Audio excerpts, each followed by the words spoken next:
Now, if you look at this screen right now, we're looking at this through the eyes of Justin Fields. So this is what a quarterback would see when they're out on the field.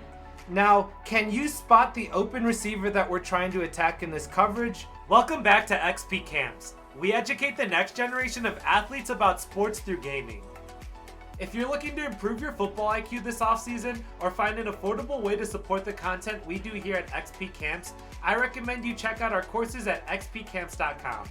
Our courses break down over 200 real-life concepts in Madden, so every time you load into the virtual gridiron, you're getting real-life reps on concepts your coaches want you to learn. Become a better, smarter football player, guaranteed, and click the link down in the description to start training today.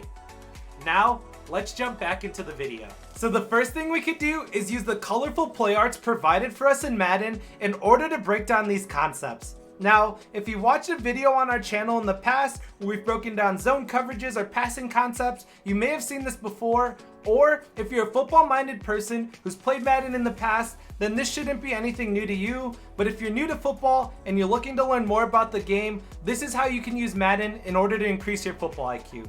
So imagine you're a youth football player and in the middle of the game, your coach walks up to you and says, "Hey, it's 3rd and long, the defense is going to be in a cover 3, we're going to run a flood concept and we need the corner route to clear the curl flat defender and he should be open for a big gain and an easy first down." Now, if you're a football-minded person, you may have been able to catch all of that in an instant. But if you're new to football, let me show you how you can learn this in Madden. So the first thing we're going to take a look at is the defense. The defense is going to be in a cover 3 coverage, and you can see that because they have 3 deep defenders, 4 underneath defenders in zone coverages, and then 4 defenders rushing the quarterback. And so we're going to focus on the right side of the screen right now with this deep zone defender and the curl flat defender in the purple zone. So we're going to be running a flood concept, which if you look at my screen, looks like this. So focus on the right side. We have B running the streak, which is the clear out route. We have RB running the flat route out of the backfield. And then we have A, our tight end, running the corner route. And so this is what a flood concept is. It's going to be that streak, that flat, and then the tight end can run either a corner route or a deep out route. But this is what it looks like. So B is going to clear out the deep zone defender, and so the deep zone defender can't let anyone deeper than them on the field. So if he doesn't sink all the way deep with B, the streak route, it's going to be an easy pitch and catch for the offense and probably an easy touchdown as well. And then if we focus on our curl flat defender, the purple zone on the field, we have RB, our running back, running the flat route. His whole job is to occupy the flat or the area close to the line of scrimmage, and he's going to be trying to pull this purple zone down closer to the line of scrimmage and defend him. And what that's going to do with the clear out route and the flat route is it's going to open up this area. You can see right now in between the deep zone and the curl flat, there's a little sliver of grass there that this corner route can run into. And we're hoping with the clear out route and the flat route, it only opens up that throwing lane for the quarterback and the tight end. So if we're thinking about what our coach said, all the tight end needs to do is clear this curl flat defender and he should be wide open for an easy pitch and catch and a first down. And now the cool thing about Madden is we could actually run that and test the theory. So really quick, we're just going to watch number 91 here on the line of scrimmage. He's our curl flat defender. He's sticking pretty close. We throw it to Cole Kmet. He's wide open, easy pitch and catch and a first down for the offense. So this is just one way that we can learn football concepts utilizing Madden. The colorful play arts make it super easy where your coach can tell you this. They can even go through it in walkthroughs, but when you have these colorful play arts and you have them layered over the top of each other, so when you have it pulled up like this, where you have the offensive play and the defensive play layered over each other, it just makes it that much easier for youth football players or anyone looking to increase their football IQ to understand these concepts just a little bit better. The second thing you could do is practice play calling. Now there's 2 ways that you can go about this in Madden. The first is practicing situational play calling, and I'm showing you an example of it here. You can load into practice mode, put your offense in the red zone, and then practice your red zone offensive play calling. And this is going to be important because obviously the field is more condensed, so your strategy in this area of the field has to change. Now, you can also practice the 2-minute warning, which is a little bit more difficult in Madden 24 because EA took it out of the game, but if you have older versions of Madden, you can still run the 2-minute warning, and hopefully it's something that Madden brings back to the game in Madden 25. The second way that we can practice play calling is by picking one play and then running it against different defenses. So how we're gonna do this is actually a drill that we have in our XP Camp courses, so I'll give you a little bit of a sneak peek here. This is a drill that we use in order to help running backs and blockers see how rushing lanes develop against different defensive fronts. So what we're gonna do here is click this halfback off tackle, which is a pretty basic running play that a lot of teams install at the younger levels. And then we're gonna click the left stick, which signifies random play, so that we can see how this runs against random defensive fronts. So now you can see we have it set up right here. We're unsure of what defensive coverage they're in. All we can really see is the defensive front and their alignment. And then we're gonna snap the ball to see how our blocks develop downfield. Oh, we might actually break this one loose.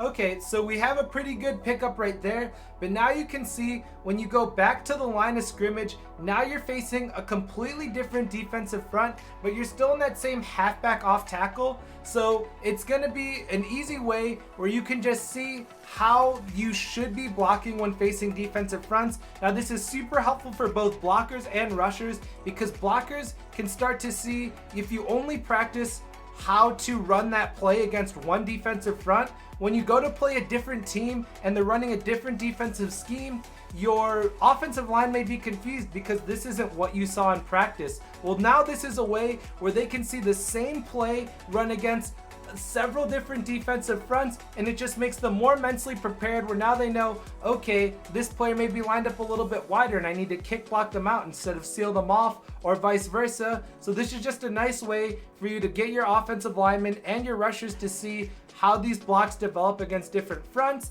And then to take it even a step further, you could go into instant replay mode and slow it down and look at it from this angle, where now you could just slow it down just a little bit. You could see this double team at the point of attack. You could see number 58 working up to the second level. If you've seen our 5 run plays you need to know, we could look at it from a filled gap system, which is something that you teach at the younger levels when it comes to breaking down running plays.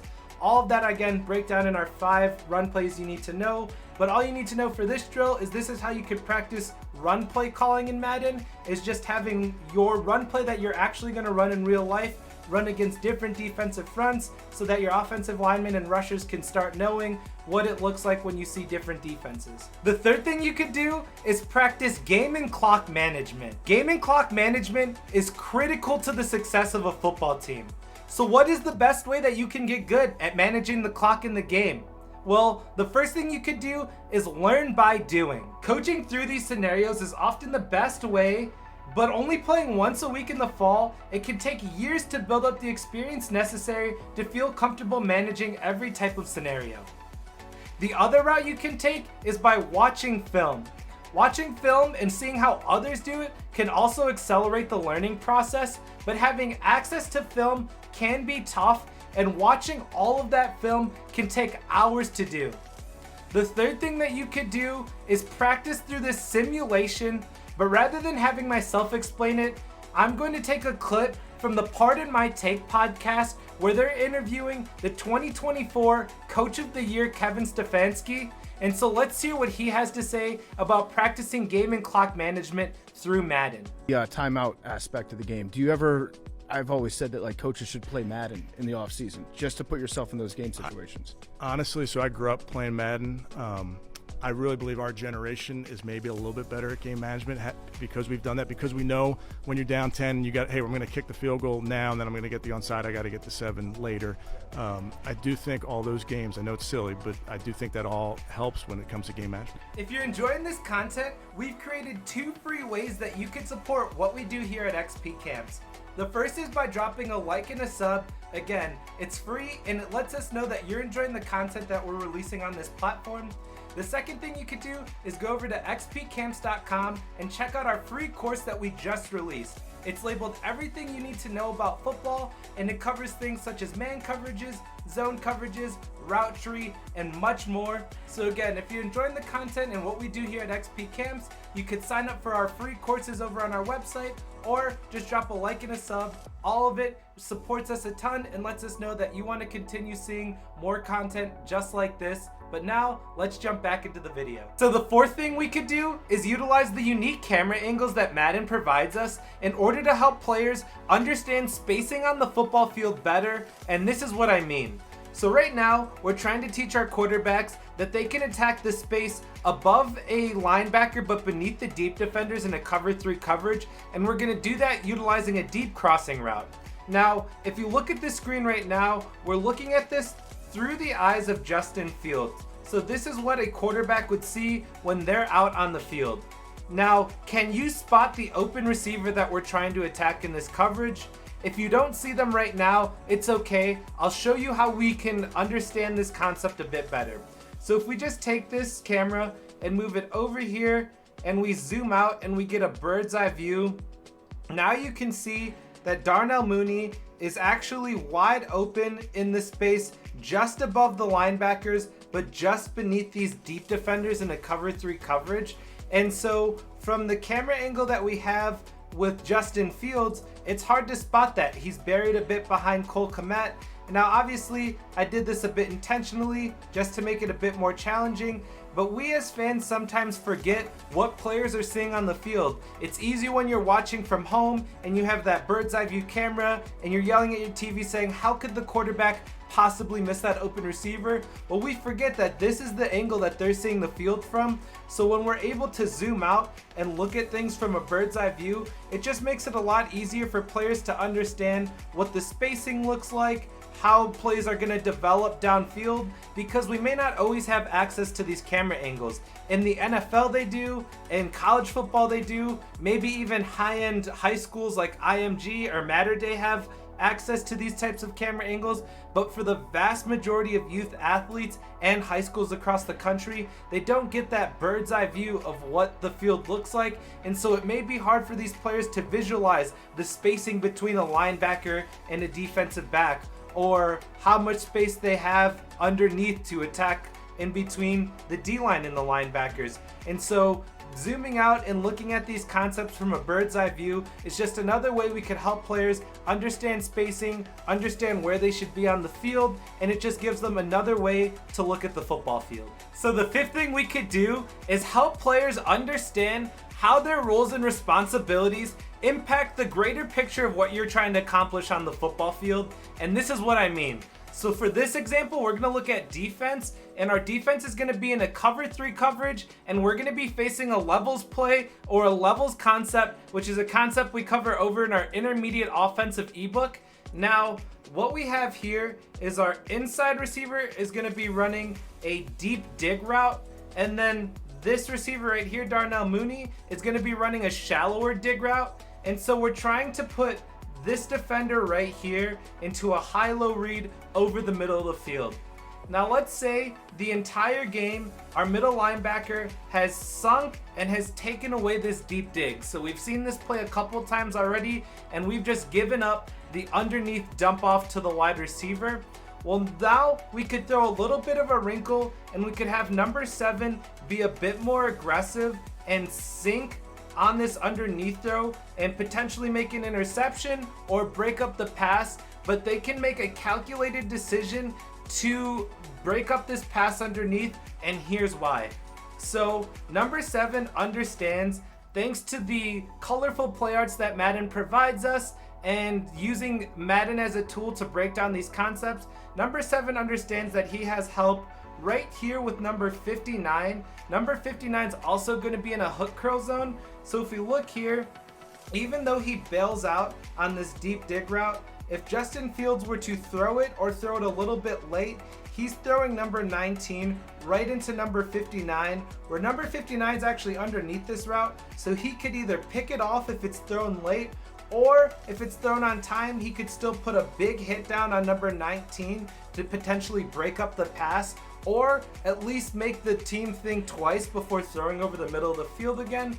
And even if number 59 isn't there to break up the pass, we still have our single high deep safety in a cover 3, as well as a deep safety on this side of the field. So even if he were to catch the ball and start turning and running upfield and he got past number 59, he still has help over the top, where this play, it's going to be really hard for this dig route to catch it and turn upfield for an easy touchdown, because you have number 59 who's here in this hook curl zone defending the middle of the field, and you still have safety help over the top, where it's not like he's going to catch the ball and just run forever.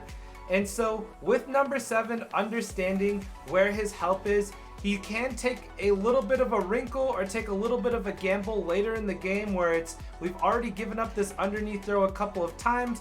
Maybe the quarterback is just making a predetermined throw where he's not really reading number 7. He just expects him to sink like he has all game. And so now it's just a predetermined throw where he's just going to dump it off, and he doesn't even recognize that now number 7 is throwing a wrinkle in it, and he's attacking that underneath route because he understands where his help is. And if he gives up that deep dig, he knows that he has the other hook curl that can be there over the middle of the field to help him out, and he has the deep safeties to prevent it from being a touchdown. So that's just an example of it. And the reason that this is important is because we don't want our players to be robots on the football field. So we know that in walkthroughs, you talk to a kid and you're like, okay, you're in the hook curl zone, you're gonna sink like this, and then you move on to describe the next player's responsibility, and most players just start zoning out, right? They're not engaged thinking about, okay, what's my teammates' responsibilities? What do they have to do? A lot of times we just show kids how the defense looks in a walkthrough, and they just sink every single time doing the same exact thing, and they don't really think about what routes am I seeing on the field? Where is my help? How can I adjust my zone to stop the defense from running the plays they're running? A lot of times, especially at the younger levels, they're just robots where they understand what they saw in walkthroughs, and they're just going to sink the same every time, and they're going to let this route cross their face and get an easy 5 yards every single time. Well, here's a way where you could start showing them how their role impacts the rest of the defense and where they could start taking some calculated risks in order to stop the offense and potentially make some big plays. But this is the 5th way that you can utilize Madden in order to improve your on-field playing ability. If you found value in this content and you want to support us, make sure you drop a like and a sub, and check out our courses. The link is in the description below. I'll catch you all in the next one.